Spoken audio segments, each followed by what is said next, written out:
What are we doing here? And where are we gonna go? It's like we just woke up one morning, and then it's welcome to the show. Don't ask any questions, just go with the flow. Make as much money as you can, and try your best not to get broke.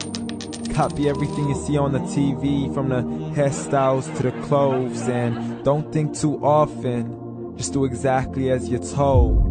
And if you ever get confused, then just turn towards the alcohol. You'll still hear your thoughts, then just turn up the radio as you learn to live a lifestyle of drugs, sex, and rock and roll. But in all honesty, I just need to know, is there more to the cycle than growing and getting old? Living and dying just to leave behind a happy home and a whole lot of property that somebody else is going to own. I just really need to know before the casket's closed, 'cause I'm not willing to gamble with my soul, nor am I ready to take any chances. These are just simple life questions, and I'm just searching for some answers. Like, what are we doing here? And what is our purpose? How did we get here, and who made us so perfect? And what happens once we go, or is this world all really worth it? Questions we don't answer because apparently we don't really have to. There's no purpose to this life and our existence is merely natural. Then in that case, please let me ask you, did you create yourself, or was it somebody else who had fashioned you? 'Cause you're a being that's impeccable, faultless and unparalleled. You're a product of supreme intelligence, and I'm merely being rational.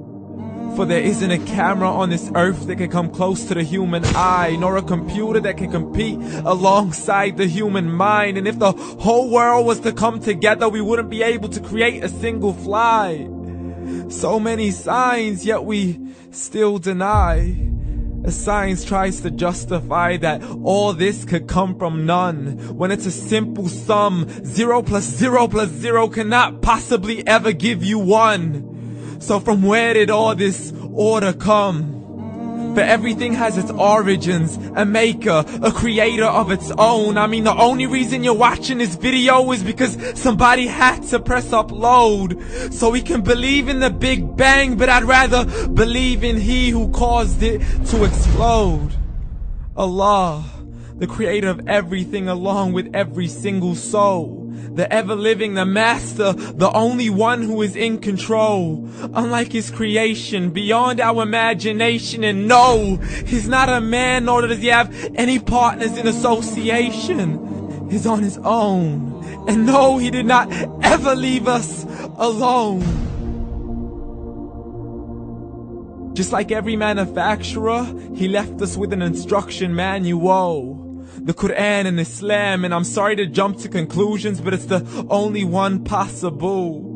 The only definition of God is the one and only supreme being. It's logical, a book with 0 contradictions, with miracles that are both scientific and historical, all revealed over 1400 years ago. Like the detailed description of the human embryo. The descriptions of the human embryo in the Quran cannot be based on scientific knowledge in the 7th century. To the mountains as pegs holding firm the earth below, and the 2 seas that don't mix in a complete separate flow. To the planets in orbit, alternating night and day as they stay in flow. The expansion of the universe and the creation of everything from H2O. To the stories of the past and the preservation of Pharaoh. To identifying the lowest point in the land where Persia defeated Rome. The gushing fluid that created man in the glands between the ribs and the backbone. And not a word has changed, it's still the same. So please explain how all this was known over 1400 years ago. To a man who couldn't read or write as he would recite whatever the angels spoke. And if you still don't believe, please try to come up with something that's even close. But you can't, so we took God as a mockery and his messengers as a joke. Muhammad could not read or write. How's somebody who can't read or write gonna start a religion? Dismiss these scriptures as legends and tales of the ancient folk as we live life according to our whims, desires, and hopes. saying this life is the only home we will ever know. We will live then die then simply turn to bones. YOLO! Correction, after the grass dies, the rain arrives and it regrows, and Allah promises to do the same thing to your very soul and bring you back from your very fingertips to your toes, as the all-seeing supreme being watches us so close, and we are surely being tested in our wealth, our health, and our self, and everything that we've been blessed with. So believe, for we will surely be resurrected and be brought back to our Lord and account for every single deed, as He hands us our books and orders us to read. From the bad to the good and everything in between. You yourself are sufficient for your own accountability, so don't be mad at me. You are the one who thought He wouldn't come back to me. I gave you a whole life long to search after me, but you were busy in all that which was temporary. So read, and glad tidings to all those who believed. And if you disbelieve, read. And don't let that day be the first day you find out what your life really means. Read.